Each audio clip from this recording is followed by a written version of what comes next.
nos acompaña, que ha respondido a nuestra convocatoria de manera muy generosa. Les explico brevísimamente cuál va a ser la dinámica. Ustedes la pueden deducir del programa. Este es un taller concebido en 4 encuentros que se van a realizar, bueno, hoy y los próximos 3 jueves en el mismo horario, de 18 a 19:30, y la idea es que quienes quieran hacer el taller en sus 4 encuentros puedan tener un certificado. De modo que quienes efectivamente presumen que van a hacer el taller en sus 4 encuentros, yo les voy a pedir que me escriban al correo que figuraba en la información del flyer, pero además lo voy a dejar en el chat de la sesión de hoy, para que me escriban y me pasen sus datos, el nombre y el DNI, para ir confeccionando esos certificados. Una brevísima reflexión. Cuando concebimos este taller, lo hicimos pensando que era interesante volver al pasado, de algún modo despojándonos de la retórica urgente en la que nos sume nuestro presente. Un presente que en muchos sentidos es abrumador, entre otras cosas por la intensidad de la radicalización política que estamos viviendo. Esto, por supuesto, tiene diversas genealogías, pero que estamos viviendo, en mi hipótesis, del 2001 en adelante, cuando Estados Unidos reconfigura un poco la lógica, digamos, de lo que era una globalización más pensada en clave supraestatal, a esta reconfiguración de la política imperial, con las guerras, sobre todo a partir de la Segunda Guerra de Irak, pero que se ha intensificado y de un modo fenomenal en 2008 a partir de la crisis financiera que conocemos como la crisis vinculada a la caída de Lehman Brothers. En ese contexto, este proceso de radicalización política nos pone frente a una coyuntura abrumadora. Y entonces es interesante podernos distanciar del presente para poder pensarlo en una clave, si podemos usar esta alegoría espacial, de profundidad, en la medida en que podemos pensar los procesos que han hecho posible ese presente. No porque queramos distanciarnos definitivamente de él en una clave más bien ermitaña, sino porque efectivamente queremos comprenderlos con los mejores instrumentos posibles. Esperamos con este taller contribuir a ese objetivo, digamos, en línea con ese objetivo, y bueno, este primer encuentro está destinado a que trabajemos sobre la Revolución Mexicana, y quienes van a acompañarnos en esta caracterización de la Revolución Mexicana, en los aspectos que tienen que ver con la reforma agraria, pero también en función de otras dimensiones del fenómeno, son Cintia Bonomo y Facundo Lafalla. Los presento y ya les doy a ellos la palabra. Cintia es profesora de historia, como les decía, todos los profes, excepto yo, somos profesores de historia. Trabaja en la Cátedra de Historia General de la Educación, en la Facultad de Filosofía y Letras, en la carrera de Ciencias de la Educación. Además es profesora de Historiografía en el Instituto 9001 de San Martín, profesora de Historia y Política de la Educación en el IES 9027, y además profesora de Ciencias Sociales en la Escuela Campesina de Agroecología. Y Facundo, también egresado de la carrera de Historia, trabaja en la Cátedra de Doctrina e Ideas Políticas 1 de la Facultad de Ciencias Políticas y Sociales de la UNCUYO, y es profesor también al Instituto 9001 de Historia y Problemáticas Actuales de los Pueblos Indígenas. Y además es becario de CONICET, está pronto a terminar su tesis de doctorado. Así que, bueno, nuevamente, complacido de dar inicio a este taller, le doy la palabra a los profes Cintia Bonomo y Facundo Lafalla. Bueno, Marcos, muchas gracias. Y bueno, hola a todos y todas. Y agradecemos el espacio también para empezar esta charla. Gracias, Marco, por la invitación, la generosidad y bueno, bienvenidas a todos, a todas y a todos. Muchas caras conocidas y bueno, esperemos que sea un lugar de conocimiento y de disfrute también, ¿no es cierto? Y bueno, yo voy a compartir la pantalla porque vamos a hacer una presentación, nos vamos a guiar con una presentación, digamos. Un segundo.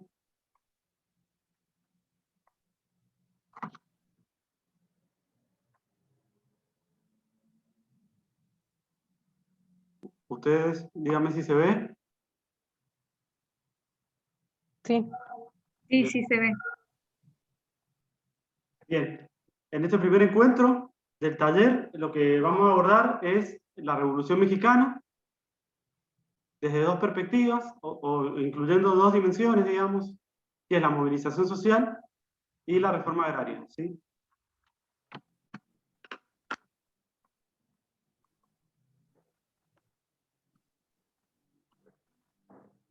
Bueno, vamos a comenzar a situarnos básicamente dentro de los antecedentes de la revolución, ¿sí?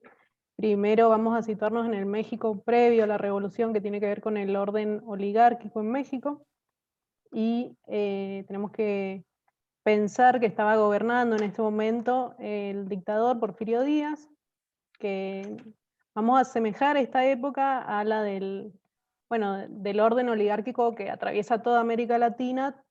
Por ejemplo, acá en Argentina lo asociamos a esa época con la figura de Roca. Pero en un inicio vamos a pensar que este orden oligárquico tiene que ver con algunas cuestiones de la ideología positivista. Facu, si querés pasar a la próxima. Vamos a pensar que este momento es un momento de auge de la concentración de la propiedad de la tierra, donde se van concentrando las grandes propiedades en los latifundios, donde se van, hay un séquito de tecnócratas, de científicos, se llamaban a sí mismos los científicos, quienes acompañaban a Porfirio Díaz en este régimen también. También hay que pensar que estábamos en una época del modelo ideológico del positivismo, acompañado del darwinismo social, y donde se denostaba la figura de los indígenas, y se pensaba en una mejor figura que sería la inmigración. También hay que pensar este momento como un momento donde se ubica a México y a gran parte de América Latina dentro del modelo primario exportador, y donde se va a colocar justamente a México dentro de esta primarización de la exportación dentro de la División Internacional del Trabajo. Y vamos a agregar algo más, que durante el régimen de Porfirio Díaz se sanciona el Código Minero, donde se va a poner fin, como dice acá, al dominio estatal sobre el subsuelo, o sea, también sobre los hidrocarburos.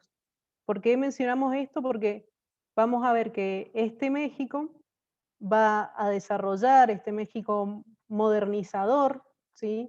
Donde se va expandiendo y se va haciendo la llamada pacificación sobre los territorios indígenas, ¿sí? Como aquí se hablaba de la conquista del desierto, en México se habla de la pacificación, y este problema de la tierra va a ser acompañado también de la llamada instancia modernizadora del Estado de este momento, con los ferrocarriles, y va a ser una gran extensión de vías férreas por todo México, sobre todo para acompañar este modelo primario exportador,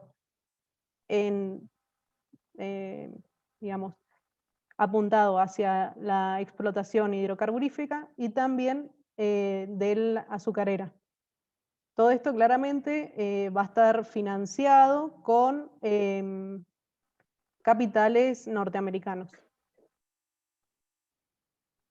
Podemos ir a la próxima. Retomando el modelo exportador, esta exportación de materias primas, esta explotación de petróleo para exportar, la explotación minera para exportar.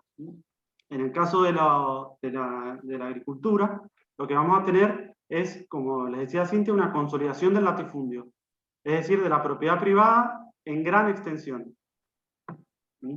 Esto va a generar, estas tierras se van a poner, esta concentración de la tierra se va a poner a disposición también de la exportación.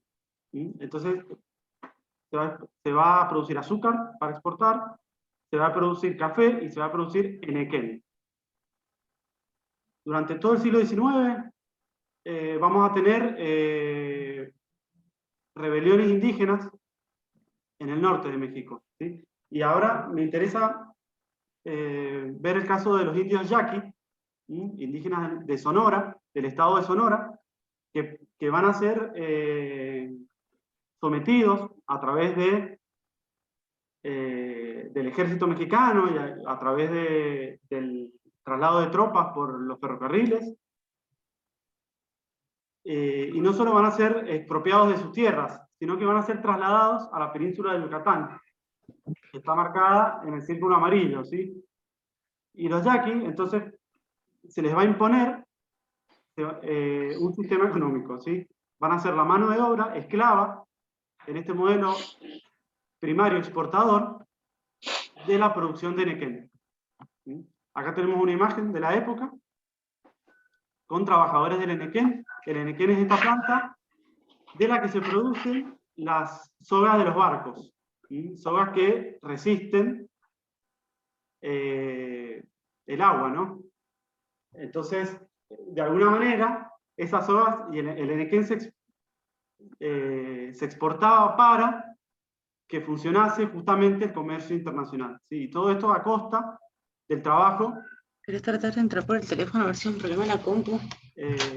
A costa del trabajo de esclavos de las comunidades yaquis, ¿sí? En total van a ser 9 millones de campesinos a los que se les expropia la tierra, ¿sí? Y que van a formar parte de esa tierra de latifundios, de grandes propiedades, ¿sí? Todo este proceso se va a producir durante el gobierno de Porfirio Díaz, ¿sí? Que fue una larga dictadura que se hacía reelegir mediante elecciones formales y mediante fraude electoral, ¿sí? Bien, y acá surge esta pregunta: ¿quiénes fueron los que se opusieron a esta dictadura oligárquica?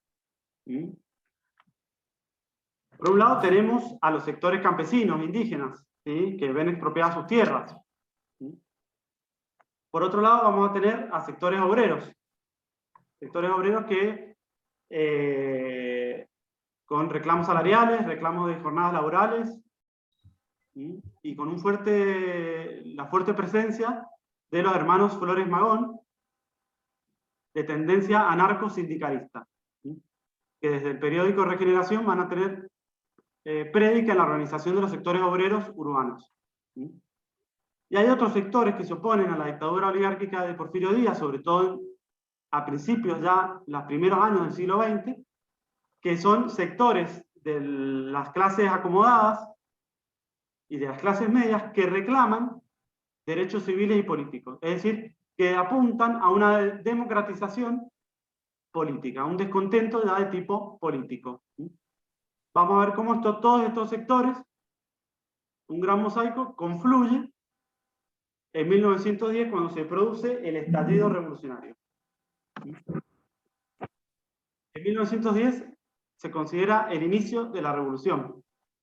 Y el lema disparador es el que vemos en este mural, que pintó Juan O'Gorman, que es sufragio efectivo, no reelección. Es decir, el lema es un lema meramente político, y el que encabeza esto es Francisco Madero, perteneciente a una de las más ricas familias de México, del norte de México, que va a reclamar la democratización política del país.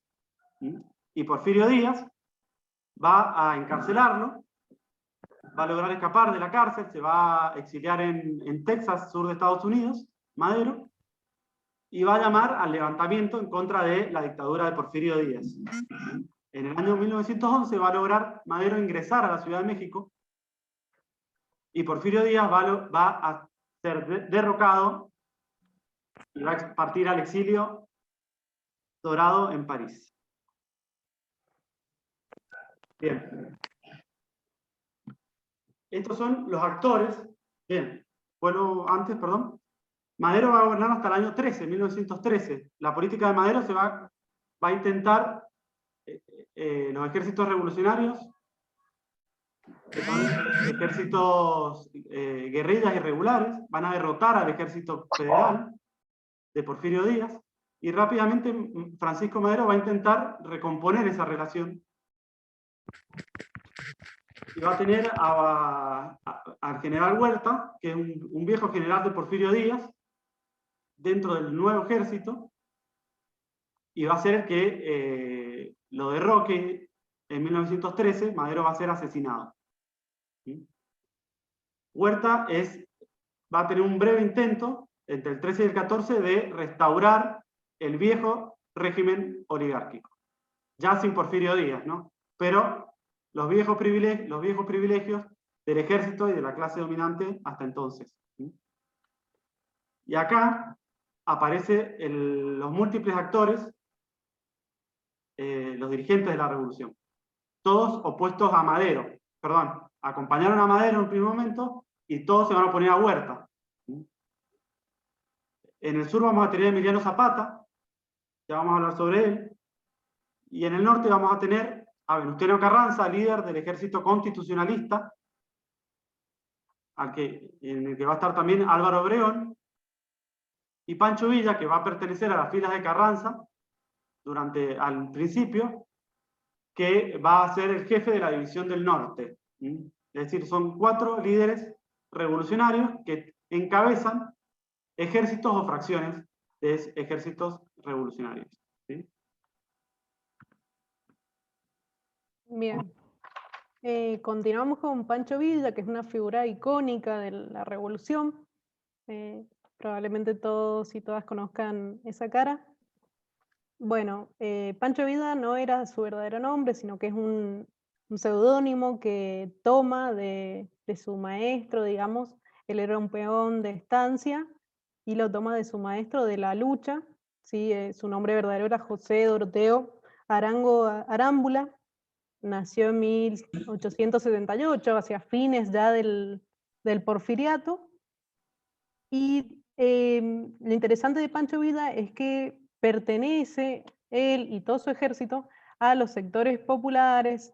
Muchos de los que acompañaban esta lucha de Pancho Villa eran trabajadores ferroviarios. Era fundamental pensar la revolución a partir del tren, ¿sí? Sobre todo la comandancia de la División del Norte que llevaba Pancho Villa tiene que ver muchísimo con la relevancia del tren, que en su momento sirvió a Porfirio Díaz para exportar las materias primas, y ahora el mismo tren va a servir para expandir la revolución por todo el territorio mexicano. Entonces, bueno, como decíamos, pertenecía a sectores populares y quienes lo acompañaban, de hecho, bueno, era como una de las preguntas, bueno, ¿cómo vamos a hacer esta revolución? ¿Quién me va a dar de comer? ¿Quién me va a lavar la ropa? Le preguntaban a algunos de los soldados, y bueno, vénganse con toda la familia. Entonces, esto también es lo interesante de esta figura y de esta división del norte, porque utilizaban el tren, tomaban los trenes, ingresaban también en las haciendas, y durante el periodo de 1913-1914, Pancho Villa se autoproclama también gobernador de Chihuahua. Después vamos a ver que va a tener ciertos conflictos un poquito más adelante con el ejército constitucionalista. Pero bueno, pasamos a la próxima. Bien. Vamos a leer acá un fragmento de Galeano, que la verdad que lo explica muy bonito. Facu, ¿querés leerlo? Bien, es un microrelato. 1914, Torreón. Sobre rieles marchan al tiroteo. En el vagón rojo, que luce su nombre en grandes letras doradas, el general Pancho Villa recibe a John Reed. Lo recibe en calzoncillos, lo convida con café y lo estudia un largo rato. Cuando decide que este gringo merece la verdad, empieza a hablar. Los políticos de chocolate quieren triunfar sin ensuciarse las manos. Estos perfumados. Luego lo lleva de visita a un hospital de campaña, un tren de quirófano y médicos, perdón, un tren con quirófanos y médicos para curar a propios y ajenos. Y le muestra los vagones que llevan a los frentes de guerra el maíz, el azúcar, el café y el tabaco. También le muestra el andén donde se fusila a los traidores. Los ferrocarriles habían sido obra de Porfirio Díaz, clave de paz y de orden, llave maestra del progreso de un país sin ríos ni caminos. No habían nacido para transportar pueblo armado, sino materias primas baratas, obreros dóciles y verdugos de rebeliones. Pero el general Villa hace la guerra en tren. Desde Camargo lanzó una locomotora a toda velocidad y reventó un ferrocarril repleto de soldados. A Ciudad Juárez entraron los hombres de Villa, agazapados en inocentes vagones de carbón, y la ocuparon al cabo de unos pocos balazos disparados, más por júbilo que por necesidad. En tren marchan las tropas villistas hacia las avanzadas de la guerra. Cadea la locomotora trepando a duras penas los desollados lomeridos del norte, y tras el penacho de humo negro vienen crujiendo con mucho meneo los vagones llenos de soldados y caballos. Se ven los techos de tren cubiertos de fusiles y sombrerotes y fogones. Allá arriba, entre los soldados que cantan mañanitas y tirotean al aire, los niños berrean y las mujeres cocinan. Las mujeres, las soldaderas, lucían vestidos de novia y zapatos de seda del último saqueo.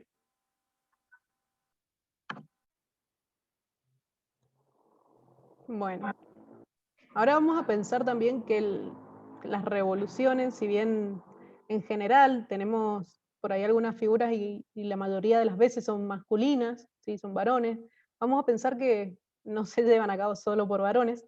Entonces vamos a introducir vamos a pensar en qué mujeres, quiénes participaron, cómo participaron en esta revolución. Y hay un poquito de eco. Bien. ¿Qué mujeres? Bueno, eran campesinas, eran trabajadoras, eran sindicalistas, eran soldadas, eran obreras, eran maestras, eran trabajadoras industriales, textiles, ¿sí? También vamos a ver que eran tortilleras quienes cocinan las tortillas, también eran periodistas, eran espías, muchas veces también cargaban con las carabinas, cargaban con los rifles, llevaban las cartucheras, eran enfermeras, vamos a ver muchas mujeres que son anónimas y que aparecen en fotos, también vamos a conocer un poquito de otras que tienen nombre, que tienen apellido, que tienen cargos, que eran coronelas. Vamos a ver en todas estas mujeres luchadoras, feministas, algunas que luchaban por el voto. Vamos a ver qué sucede un poquito más adelante con eso también. Y también vamos a ver a mujeres que tuvieron que travestirse y en algunos otros casos, varones trans que a partir de la revolución cambian su identidad de género y son íconos posteriormente, o por lo menos uno de los íconos documentados de ser un varón trans en una revolución y en México, y cómo el Estado posteriormente lo toma eso. Bien, vamos a la próxima.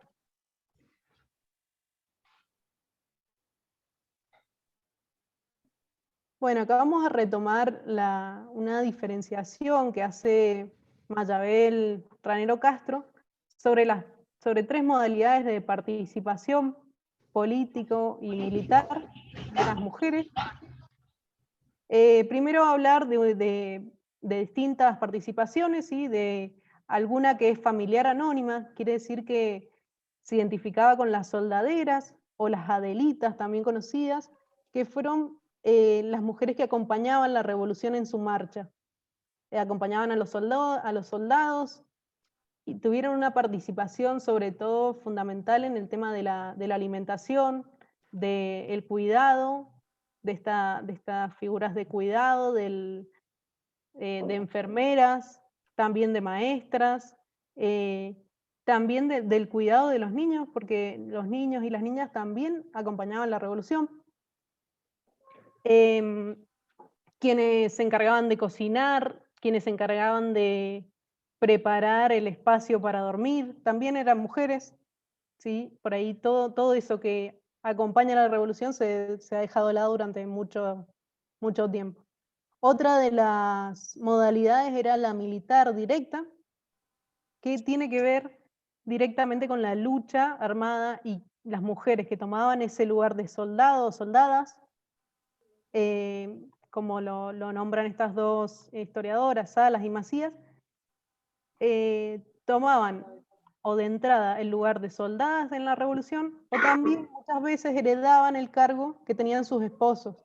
Una vez que se morían en la lucha, muchas decidían tomar ese cargo y tomar el fusil y continuar con la lucha de su esposo.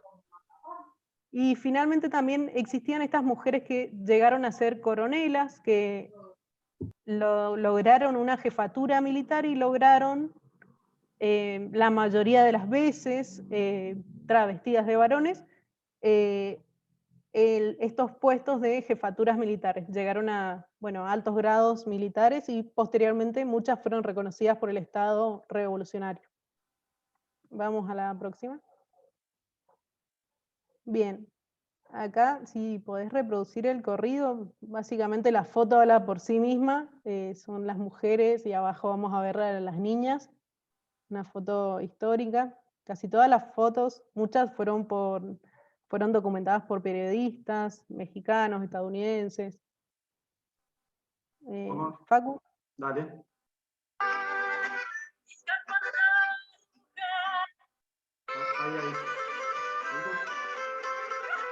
Ahí.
Bueno, no se escuchó mucho, pero bueno, acá está el título del corrido.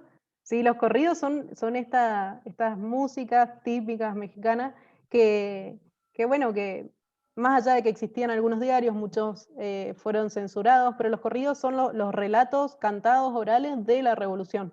Así que si interesa conocer sobre la revolución, hay que conocer también sobre los corridos mexicanos. Bien, acá tenemos otra imagen de estas categorías que veíamos, que eran las adelitas, las soldaderas, como dijimos recién, estaban acompañadas de la familia, de los niños, con el fusil y con la canasta que llevaba la comida. Bien. Bueno, acá cuando preguntamos qué se necesita para hacer tortilla, además de mano de obra femenina, ¿sí? Porque, bueno, básicamente la comida principal en México son las tortillas de maíz.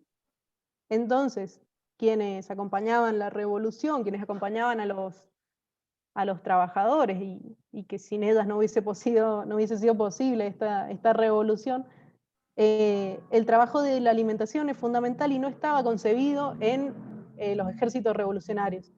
Entonces, las soldaderas, las adelitas que hacían las tortillas, llevaban el maíz, ¿qué se necesita? El grano de maíz, que además se va a someter a un proceso de nixtamalización que se hace con agua, con fuego. También van a necesitar los instrumentos para el molido, para la cocción. Para el molido llevaban un mortero o metate. Para la cocción llevaban el comal, que es propio también para hacer las tortillas mexicanas. ¿Sí? Básicamente, todo eso también tenían que llevarlo. Y vamos a verlo ilustrado en la próxima foto. No, está no, más adelante la que vos decís. Un poquito más adelante. Bien, y como comentábamos más temprano, otro de los líderes va a ser Emiliano Zapata, tan conocido como Pancho Villa, ¿no? Emiliano Zapata va a ser el líder de una revolución campesina, netamente campesina, ¿sí? En el sur de México, en el estado de Morelos y en las zonas aledañas.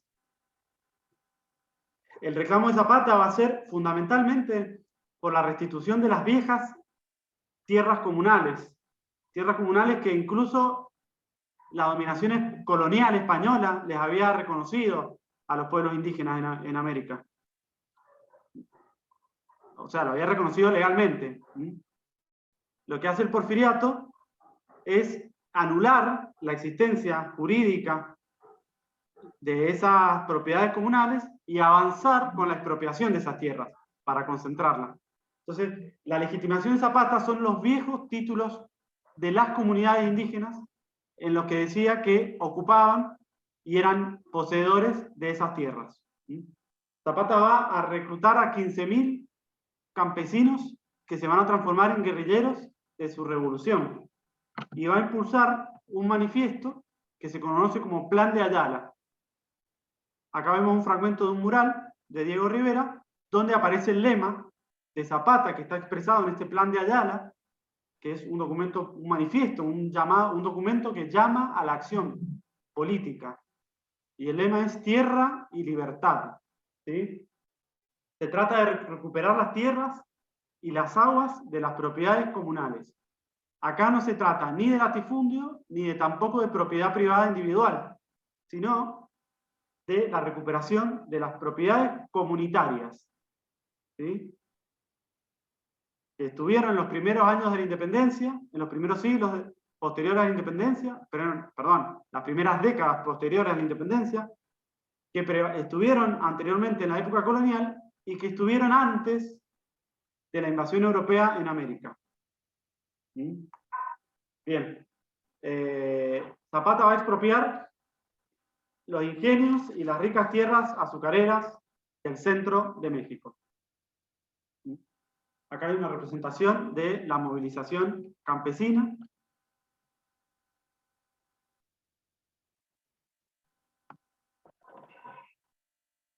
Cintia, te dejo.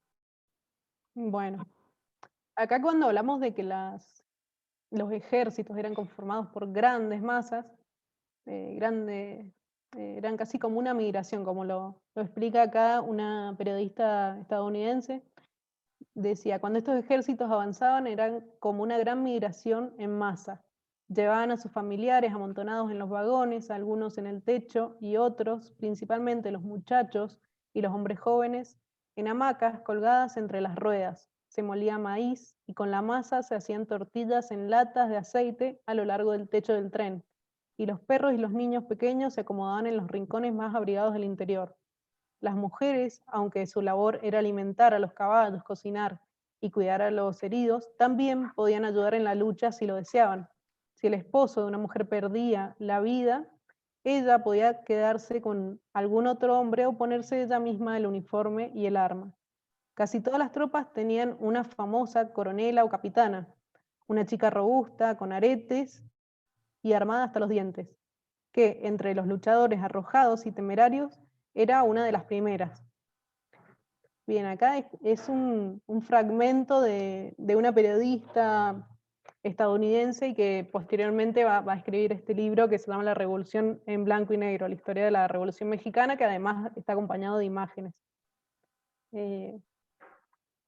Acá, bueno, básicamente muestra un poco de lo que acabamos de leer, ¿sí? Cómo van al costado izquierdo, si vemos a las mujeres, cómo iban cargando todo lo que implica para la comida, para el cuidado, para enfermeras, y también vamos a ver el ejército varones con todas las cartucheras, con las armas, y acá vamos a ver una imagen, esta es del ejército zapatista. Bien, y acá como dijimos, algunas tenían nombres, y si bien todas tenían nombres, algunas pasaron a la historia y otras no. Una de ellas fue Valentina Ramírez, que participó en varios combates en el norte, en el ejército del norte, en Culiacán, en Sinaloa, y participó en esta batalla en 1911. Acá nos interesa traer también un término que adopta la historiadora mexicana Gabriela Cano, que es el travestismo estratégico, ¿sí? Valentina va a vestirse de varón para subsistir en esta revolución. También hay que tener en cuenta que como sabemos, no siempre existe el respeto a las mujeres, mucho menos en época de revolución. Muchas veces se violaban a las mujeres, entonces una forma de subsistencia era vestirse de varón y camuflarse.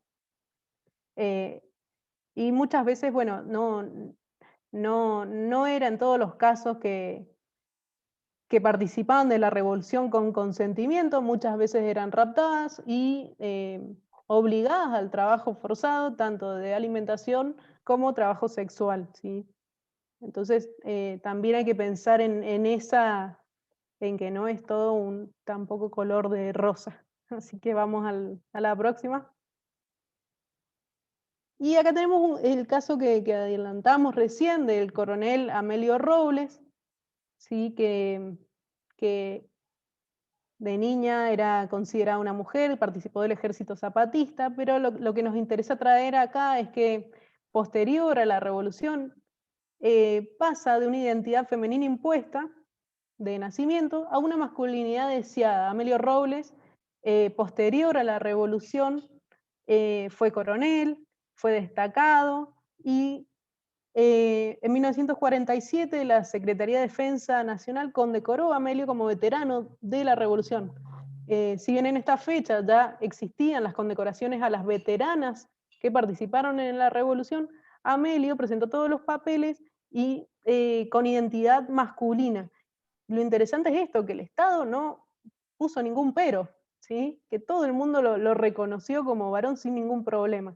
Entonces, bueno, ahí para preguntarnos, ¿cuándo es que molestan estos cambios de identidad y cuándo no?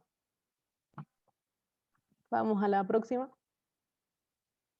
Bien, y otro sector de la revolución es el que forman Carranza y Obregón, que conformaban el ejército constitucionalista, ¿sí? Este ejército, su base social estaba en el norte del país y se componía de sectores medios y de sectores hacendados. No estaban vinculados inmediatamente al reclamo por el reparto de tierras, como si les interesaba más a Villa y a Zapata. El ejército constitucionalista al estar ubicado en el norte de México, va a proveerse, mejor dicho, de armas con más facilidad por la frontera con Estados Unidos. Y va a lograr el apoyo de los sectores urbanos obreros, sobre todo en la capital, en el Distrito Federal, ¿sí? Que los sindicatos anarquistas se van a sumar a este ejército constitucionalista con los famosos batallones rojos, que eran parte de la experiencia armada de la revolución. El ejército constitucionalista, y sobre todo la figura de Venustiano Carranza, se va a lograr imponer en 1915, cuando se proclame a Carranza como presidente provisional. Antes de eso, en 1914 se produce el momento más alto de la movilización de los sectores campesinos, y es la entrada de Emiliano Zapata, de la fuerza de Emiliano Zapata y la fuerza de Pancho Villa a la Ciudad de México. Y acá tenemos la imagen de Pancho Villa, acompañado, que Pancho Villa, perdón, sentado en el viejo sillón de Porfirio Díaz, en el sillón presidencial, acompañado con su sombrerote de Emiliano Zapata. Si ustedes ven la imagen, van a encontrar en el primer mural que presentamos, que es el mural de Porfirio Díaz. Bueno, este mural es posterior, no recuerdo si la de 50 o de los 60, representa a Porfirio en el sillón de la foto. Entonces, bueno, esta imagen es disruptiva en cuanto a la reversión del orden social que provoca este proceso histórico. Por eso es una revolución social. Pancho Villa está sentado, acompañado de Emiliano Zapata y de muchos otros milicianos, en el viejo sillón del dictador que generó el gran sistema, o el viejo sistema oligárquico en México, ¿no? Entonces, es una imagen muy simbólica. Esto es en el 14, en el 15 se va a lograr imponer Venustiano Carranza como presidente provisional desde el Distrito Federal. Y Venustiano Carranza va a intentar hacer confluir las distintas tendencias revolucionarias, va a intentar un acuerdo de unidad de todas las facciones revolucionarias y va a impulsar una convención constituyente. Esta convención, esta asamblea constituyente, va a proclamar una constitución en 1917, que es la primera constitución social de América Latina. Va a incorporar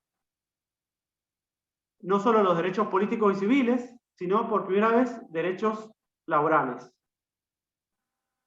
La jornada laboral de 8 horas, el derecho a huelga, va a establecer el derecho a la sindicalización y va a establecer dos cuestiones importantes, que es la finalización del latifundio y la fragmentación del latifundio, para reconocer la pequeña propiedad.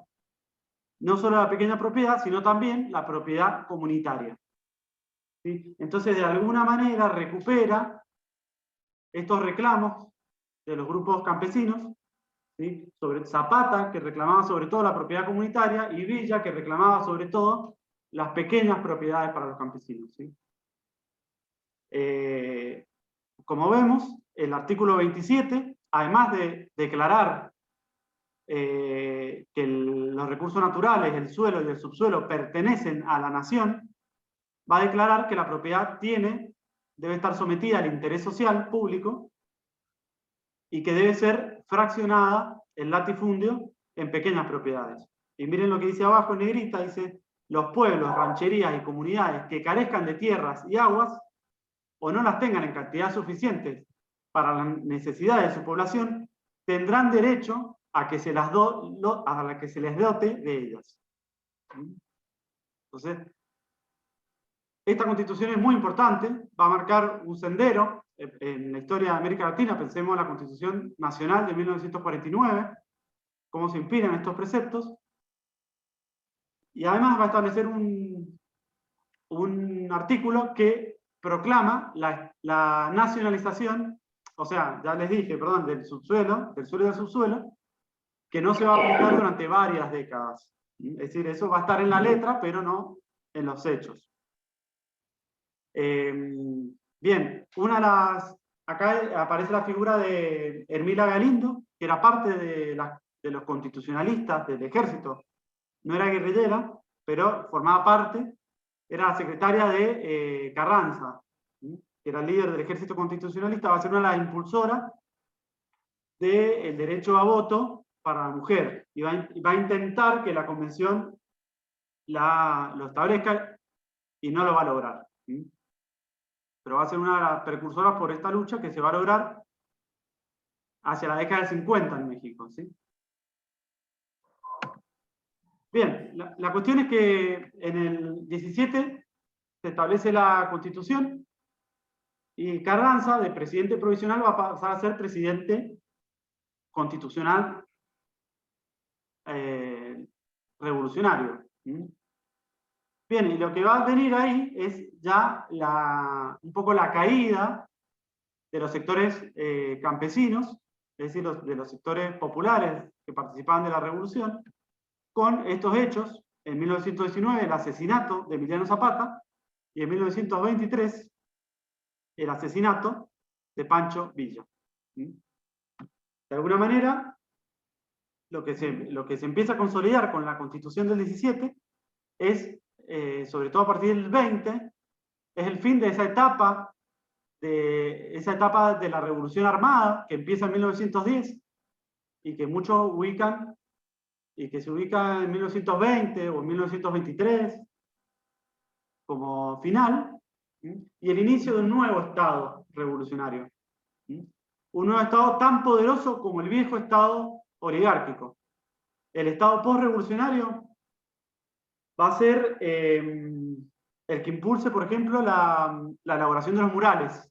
Las imágenes que hemos visto son murales que construía el Estado, sobre todo con la figura del secretario o ministro de Educación Vasconcelos, que impulsaba que en los edificios públicos se construyeran grandes murales que representen esta nueva identidad, la identidad de la revolución.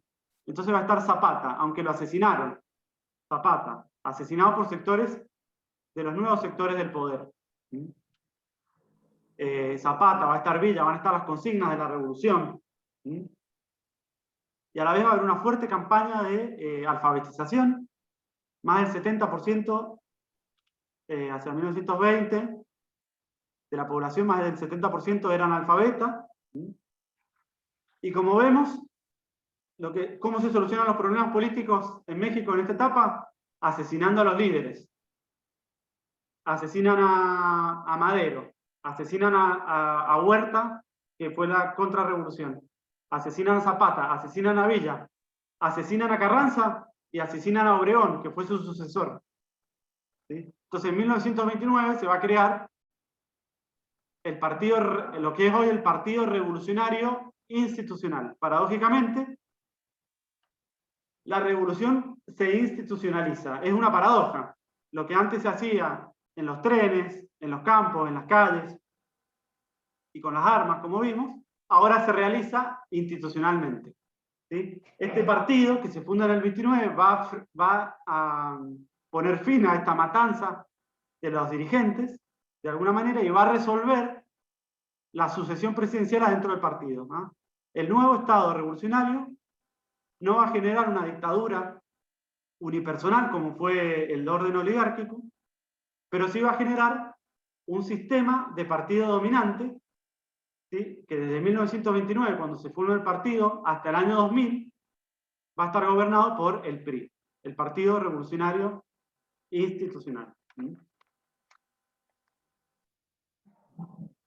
Bien, algunos autores no ubican la revolución, el fin de la revolución en 1920, ¿sí?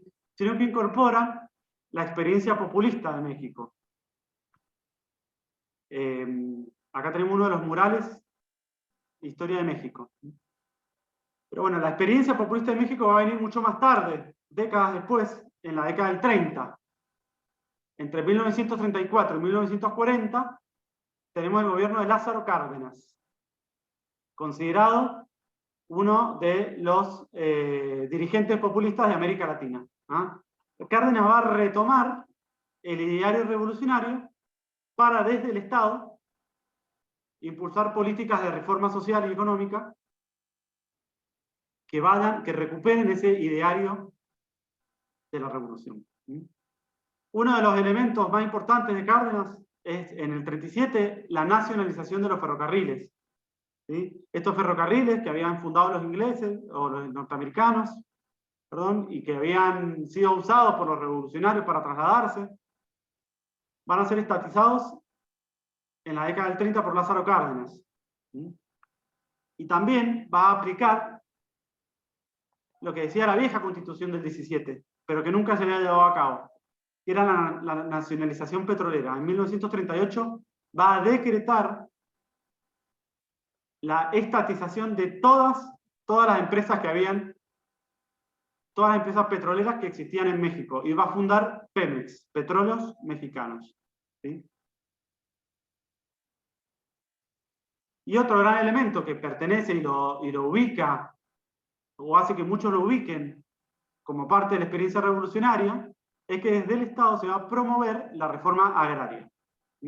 Una reforma agraria que va a estar identificada con la figura del líder, de este nuevo líder, que es Lázaro Cárdenas, sin dejar de reivindicar a Zapata y a Pancho Villa como líderes históricos, pero que va a repartir la misma cantidad en 6 años, que es lo que dura su mandato, va a repartir la misma cantidad de tierras que se habían repartido en los 18 años precedentes.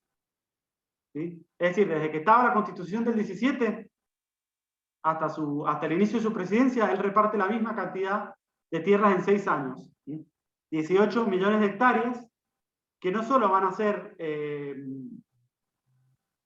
dadas a títulos individuales, sino que también va a reconocer el ejido, como saben en el fondo, que es la propiedad comunal. Es esa institución que venía de la América precolombina, que era la comunidad que administra su tierra, que trabaja su tierra, la comunidad que trabaja su tierra y vive de ella. No a título individual, sino a título colectivo. Entonces, esto es muy interesante en Cárdenas. Para algunos en 1940, para algunos historiadores, algunos ubican el fin de la Revolución Mexicana en 1940. ¿Sí? Tengamos en cuenta que la experiencia de Cárdenas es muy diferente a la de la década de 1910. ¿Sí? Porque ya la movilización pasa por otro lado. Pasa por el partido, pasa por el Estado, pasa por la figura del presidente, y ya no por la movilización campesina armada, como fue ese gran hervidero de la década de 1910. Esta es una revolución social. Se movilizan todos los sectores de la población, con reclamos de todo tipo, como vemos. Y sin embargo, va a generar, como decíamos, un nuevo Estado con un sistema de partidos que va a ser particular en América Latina, y va a ser un Estado que no va a dejar de ser parte del sistema capitalista en su lugar de país dependiente. ¿Sí? Esto es interesante también para tenerlo en cuenta.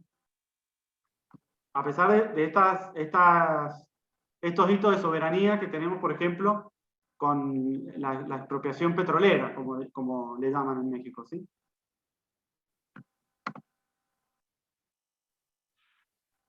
Bien, y para ir cerrando, vamos a plantear como esta continuidad que también hay en la revolución que fue retomada en 1994 por el Ejército Zapatista de Liberación Nacional, ¿sí? Que quizá también lo conocemos por el subcomandante Marcos, por la comandante Ramona, por el subcomandante Moisés, ¿sí?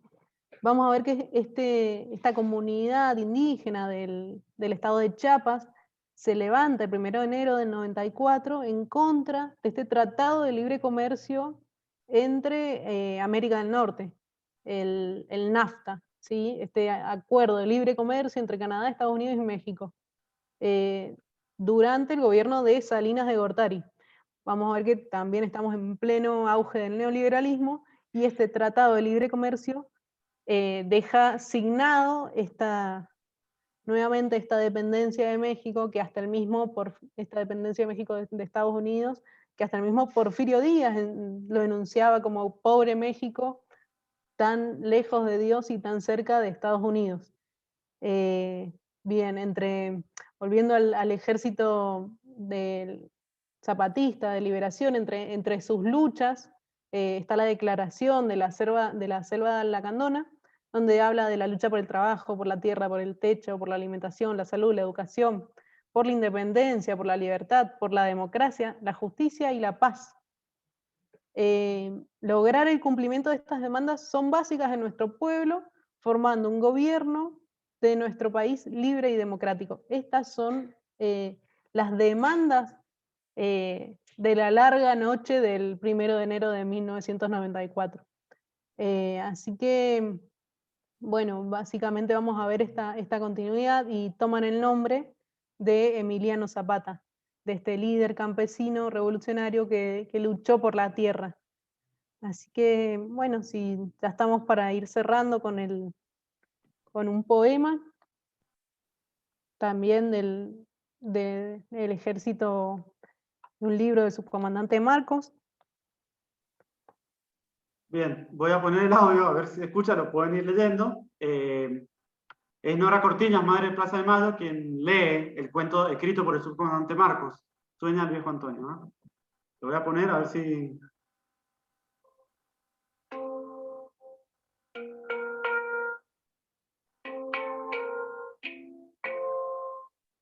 Sueña el viejo Antonio. Sueña Antonio con que la tierra que trabaja le pertenece. Sueña que su sudor es pagado con justicia y verdad. Sueña que hay escuela para curar la ignorancia y medicina para espantar la muerte.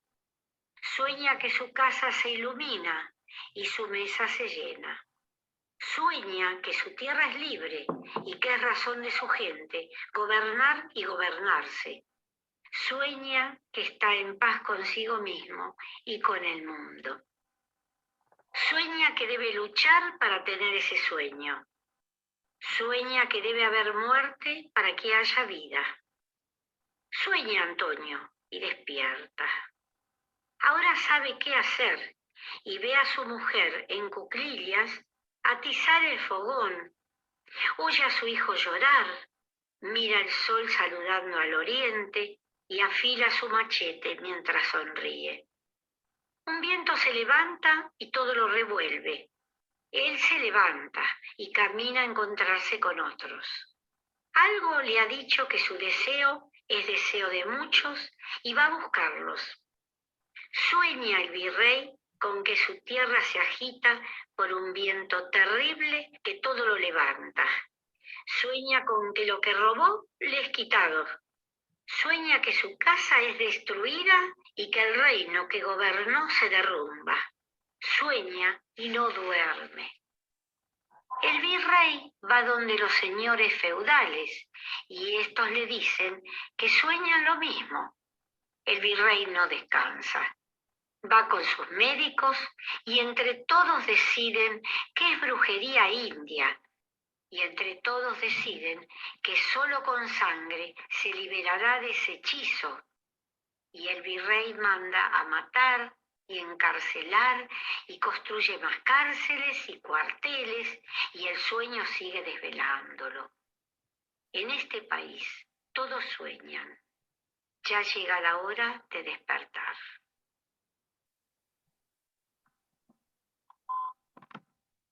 Bueno, muchas gracias por habernos escuchado, habernos acompañado.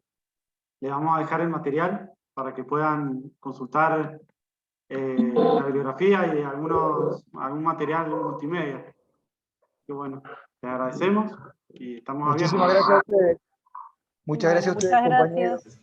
Y no sé Muy si hay lindo alguna pregunta y encuentro. si podemos responderla, con gusto. ¿Te puedo hacer una consulta? ¿Sí? Mira, en realidad quiero en realidad sacarme la duda porque hablaban de ejército y demás. ¿Se corresponde la palabra ejército o eran milicias? Sí, eran milicias, porque eran Bien. tropas irregulares, pero se hacían llamar ejércitos. El Bien, ejército bien, sí, sí. constitucionalista, ¿no? Bien, bien. Gracias. De hecho, cada uno de las ramas de los caudillos tenía su propio ejército y lo llamaban ejército. Ejército zapatista, ejército del Claro. norte. Sí, pero como son así irregulares, son justamente milicias, por eso es que... Y justamente nuestra gesta libertadora también era milicias, por eso quería apropiarme bien del término. Muchas gracias. No, gracias Sergio. Aportás a la claridad con esa pregunta. Bueno, queda abierta entonces digamos, esta fase del encuentro para que hagamos otras preguntas o comentarios. Es difícil de administrar la cosa cuando cuando en este caso somos muchos. Así que nada, simplemente activen sus micrófonos y el primero que arranque tiene la palabra. Y hola, soy Nora. No tengo la cámara, soy Nora Llaver. No tengo la cámara porque tengo mala conexión. Solo decirles a las compañeras y al compañero y a todos los que han armado este hermoso recorrido por nuestra América, que muchísimas gracias. Muchísimas gracias, Cintia, por traer la lucha de las mujeres, que siempre ha estado presente. Muchísimas gracias por recordarnos que las revoluciones en nuestra América han sido hechas y han sido también sepultadas, lamentablemente, pero que seguimos acá fuertes, vivos, vivas y dispuestas a luchar. Solo decirles eso, hermosísimo, y bueno, volvernos a encontrar el próximo jueves. Eso es todo. Gracias, Nora. Bueno, muchas gracias, Nora. Hermoso, compañeros. Yo quería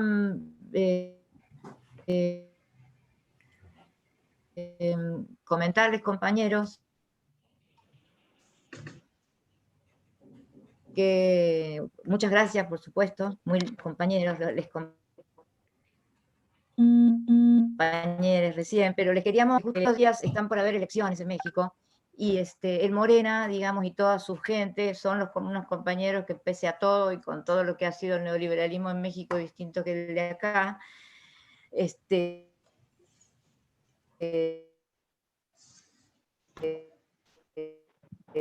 digo distinto, bueno, lo podemos analizar, porque en estos días son las elecciones y la derecha se ha unificado toda, como siempre lo hace, y están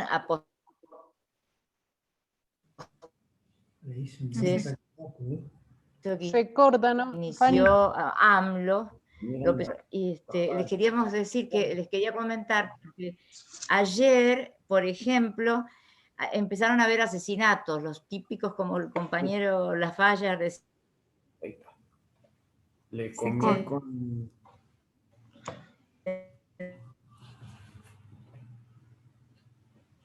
Fanny, se corta mucho. Si probás apagando tu cámara. Similares, digamos. Porque está muy brava.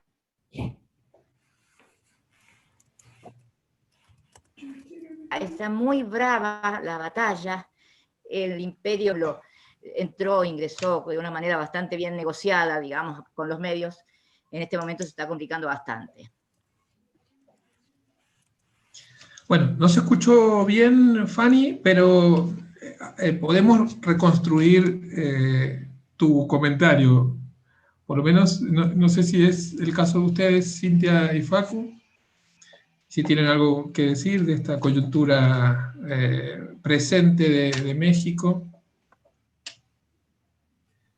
Sí, nada, es verdad que está toda la derecha broquelada y hay grandes críticas, obviamente desde los medios, desde distintos sectores, a Morena y a Andrés Manuel López Obrador, que representa aparentemente una opción mucho más viable y bien diferente a lo que fue el PRI, digamos, posterior o de las últimas décadas, y también de lo que fue el PAN, que es el Partido Acción Nacional, que representa también a los sectores de derecha, religiosos.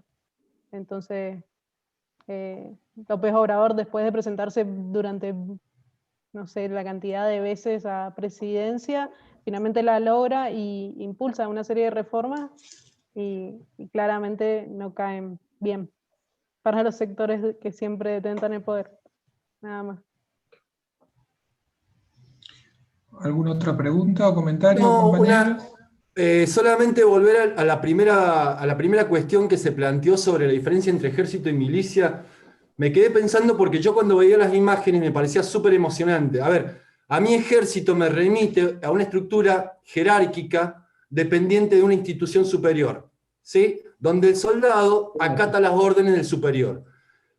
cuando ustedes hablaban, cuando vos, Facundo, contabas o leías sobre las mujeres, las soldaderas, los niños corriendo en los vagones, los perros, yo lo que veía era el pueblo en armas.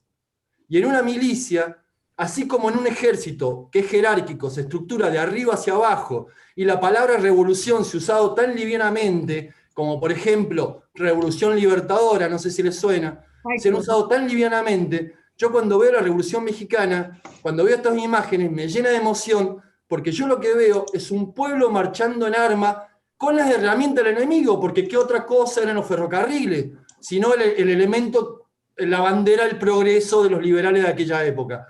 Y era el pueblo en armas movilizándose, eligiendo a sus jefes. En vez de ser de arriba hacia abajo, era de abajo hacia arriba.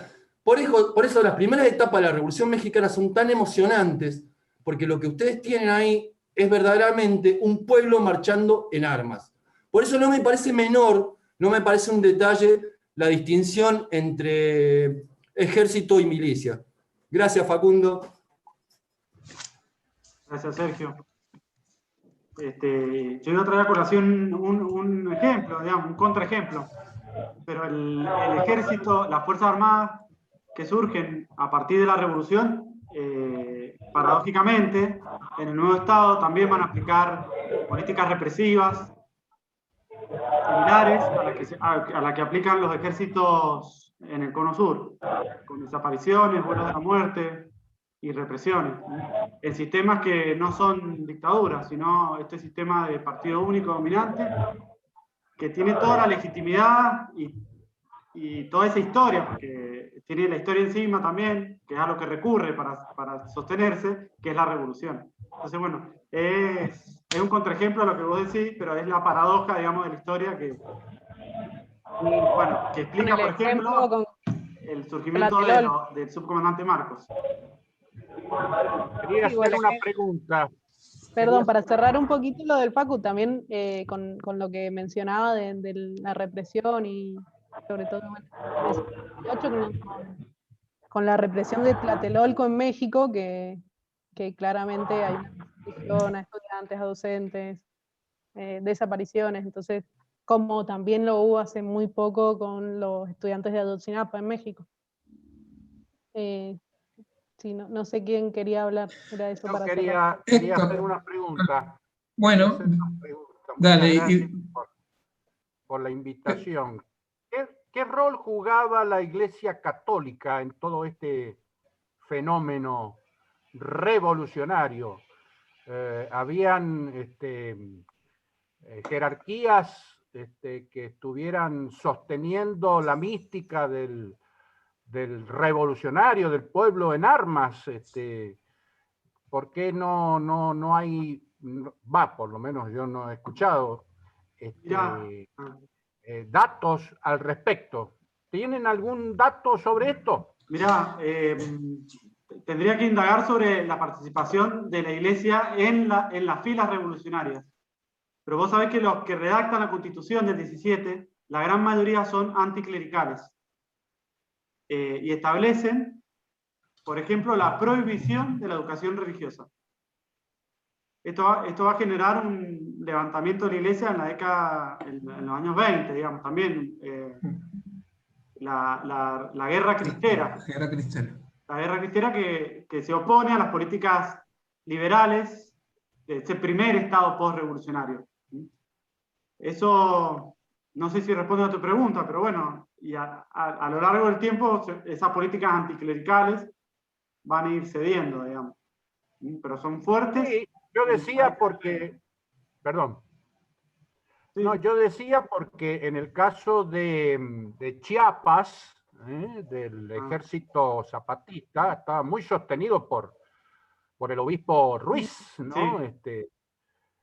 Claro. Y esto me parece que era un fundamento primario muy, muy importante y muy interesante. Entonces me daba la sensación que quizás no habían hecho referencias a que en ese otro tiempo, en el 17, también hubiesen habido movimientos jerárquicos dentro de la Iglesia católica que promovieran la revolución, en definitiva, ¿no? Bueno, gracias por la respuesta, ¿eh? Gracias, Manolo. Bueno. Teníamos a Héctor con la mano levantada. Héctor, activate el micrófono, porque recién hacía ruido y lo tuve que silenciar. No sé si estás ahí, Héctor. Hola. Ahí está. Hola, ¿sí? ¿Me escuchás? ¿Se escuchan? Te Se escucha, se escucha. ¿Se escucha bien? Sí. Bueno, en primer lugar agradecerle mucho la invitación, el trabajo que se han tomado, me parece que suma, sobre todo en estas épocas en donde por ahí hace falta volver a reflexionar sobre algunas cosas. Una sugerencia, sí, me parecería interesante que esta última parte fuera más que para preguntas, para tratar de intercambiar algunas ideas, de hacer algunas reflexiones, que esta exposición, esta charla nos sirva para hacer algunas reflexiones. Entre ellas, bueno, desde ya a mí me traía a la memoria algunas similitudes que existen en la patria grande, digamos, en cuanto a los movimientos de resistencia, ya sean revolucionarios, libertarios, o bueno, como podamos denominarlos, ¿no? Me hacían acordar la vida de Pancho Villa, estos personajes, digamos, mexicanos a nuestro propio, se me fue el término ahora, a nuestros propios caudillos, ¿no? Y lo complejo que han sido todos esos movimientos históricos. Pero más allá de eso quería destacar una cuestión que se planteó al principio, y era que a principios del siglo XIX, perdón, fines del siglo XVIII, principios del siglo XIX, las fuerzas políticas, digamos, que interactuaron originalmente en la revolución, que empezaron a sembrar las bases de la revolución, venían del positivismo, ¿no? Saco este elemento porque me parece central. Hoy por hoy todavía creo que estamos en una gran disputa entre el positivismo y otros marcos teóricos, digamos, para abordar las realidades sociales. Yo suelo charlar así con algunos amigos y decir que, por ejemplo, creo que no sé, el radicalismo lo que hoy es el radicalismo, es una expresión ya vetusta de un republicanismo positivista del siglo XIX y ven la realidad desde su punto de vista. Así como por ahí suelo decir que los troscos son la última expresión de una religión, ¿no? Porque de la religión que tiene la fe, que es creer sin ver, ¿no? Creo en una chicana con mis amigos. Sin embargo, bueno, solamente quería hacer ese aporte y bueno, y tratar de que estos encuentros nos sirvan también para reflexionar un poco sobre nuestra realidad, sobre la realidad actual de América Latina y en particular la de nuestro país, ¿sí? De nuevo, bueno, muchas gracias por el laburo de San Tomás y por el espacio que hemos generado. Gracias, Héctor. Bueno, muchas gracias, Héctor. Bueno, tal vez una última intervención. ¿Sí? ¿Quién me pedía la palabra recién? Sí, no sé si se escucha, claro, compañeros. ¿Se escucha? Sí, se escucha, se escucha. Sí, la consulta es sobre si podrían distribuir, aunque sea muy brevemente, sobre la incidencia del contexto internacional en la revolución, es decir, apoyos y rechazos. ¿Cómo incidieron las naciones en la Revolución Mexicana?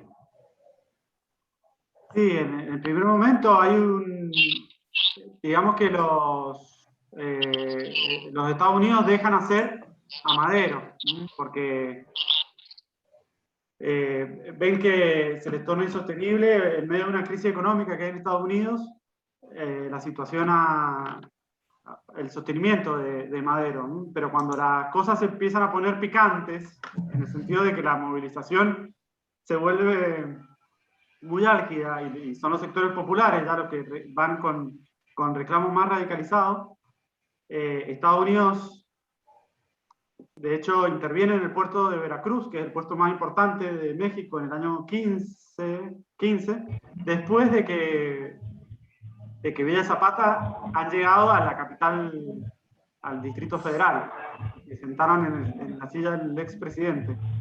Entonces, eso fue una señal que dio Estados Unidos y bueno, y después todo el tiempo era negociar, ponerse duro y negociar con las medidas que afectaran los intereses de las compañías de Estados Unidos. Incluso Madero intenta, el primer presidente revolucionario, en el 1910, aplicar un impuesto. Algunos autores dicen que no era alto, a la Standard Oil y a otras empresas, y eso genera una queja de Estados Unidos frente a alguien al que no veían necesariamente con malos ojos. ¿Sí?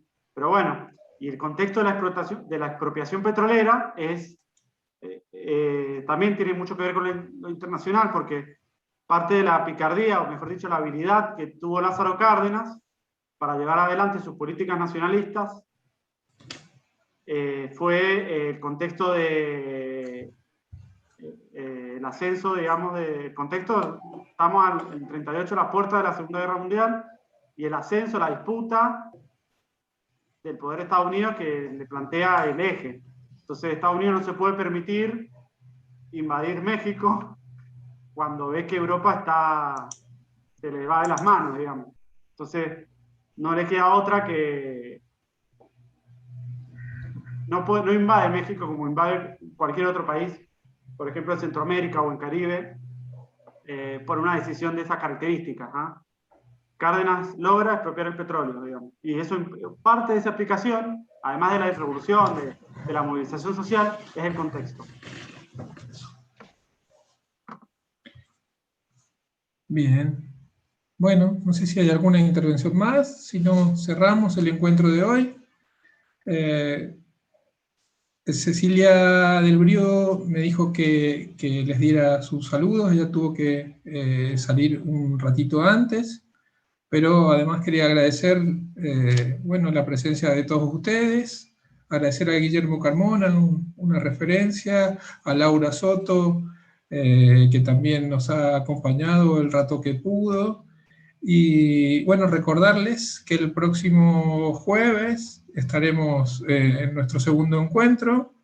Ese encuentro tiene la singularidad de que vamos a trabajar sobre temas que seguro conocemos mucho menos o casi nada, porque conocemos muy poco de la historia paraguaya, y Anabel Jara va a hablar sobre un personaje interesante de la historia paraguaya, que es Natalicio González, en relación al acontecimiento Guerra del Chaco.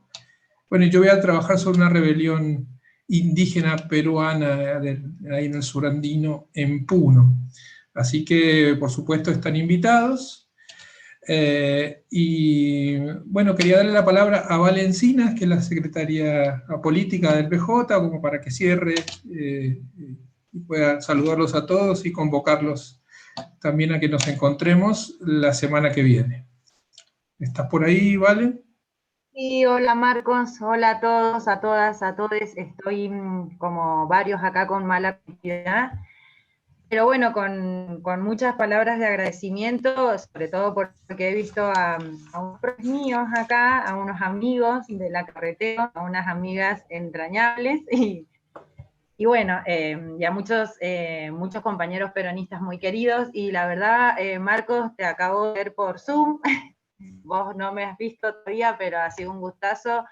Ya desde que vimos los contenidos, nos planteamos, o sea, se nos vino a la cabeza esta instancia de formación que tanto hace falta en nuestro partido, se está concretando en Godoy Cruz. Y bueno, más que felices los temas, también así tengo acá el cronograma y veía lo que se viene la semana que viene, como para invitar al resto de los compañeros y compañeras y algunos pibes, ¿por qué no?, con este tema de la rebelión de Rumi Maki, que vamos a ver el jueves que viene, la guerra del Chaco. La verdad que son temas que nosotros no podemos dimensionar la continuidad que tienen con el presente, porque no están, no los tenemos en ningún lado. Entonces que el PJ de Godoy Cruz haga punta con esto es como terrible orgullo para nosotros. Así que muchas gracias, y en cada una de las exposiciones de los compañeros y preguntas de los otros compañeros, hemos podido ver que cuando el general en la hora de los pueblos nos decía que mucha gente se asombraba de estos vaivenes de los pueblos latinoamericanos y para nosotros era algo natural, es esto, de que acá se han hecho las revoluciones, se han caído, han sido derrotadas, pero hemos vuelto a proponérnosla, y creo que es una de esas instancias más raras, quizás esta vez con más acertijos, porque la pandemia no nos permite quizás ver qué va a pasar con esto, pero nosotros les digo que en este contexto hayamos encontrado las herramientas para seguir formándonos y seguir logrando la continuidad histórica pasado-presente, es muy valorable, es muy de nosotras, nosotros y nosotres, es muy de peronista, así que muchas gracias por esta instancia de formación en el PJ de Godoy Cruz. Gracias a todos, a todas y a todos. Bueno, muchas gracias, Vale. Y solo una última cosa que me olvidé de decir antes, y es que el próximo encuentro vamos a generar un nuevo link, que probablemente sea el mismo link para los siguientes encuentros, pero va a ser distinto de este, así que es importante que me escriban, así puedo pasárselos de la manera más homogénea, pero si no, lo difundiremos por WhatsApp y otros medios eventualmente, pero nadie se va a quedar sin el link de los interesados. Bueno, muchas gracias. Quería preguntar algo. Bueno. Vi ahí que hay una leyenda que dice que está siendo grabado esto. Sí. Pregunto si esto va a ser subido a YouTube, algún... De momento, compartirlo con los que interesados hoy no han podido estar, pero que quisieran mantener este vínculo con todo el taller de los 4 jueves. Bueno, de momento lo que estamos haciendo es grabándolo, y después vemos por qué vía lo subimos, pero eso es algo que no hemos determinado todavía. Pero sí, la idea es hacerlo. Ya también difundiremos cuál sea esa vía. Nos vemos entonces la semana que viene. Reitero los agradecimientos y muchas gracias Cintia y Facundo por su hermosa exposición coral. Un abrazo a todos. Muchas gracias. Nos vemos entonces. Chao.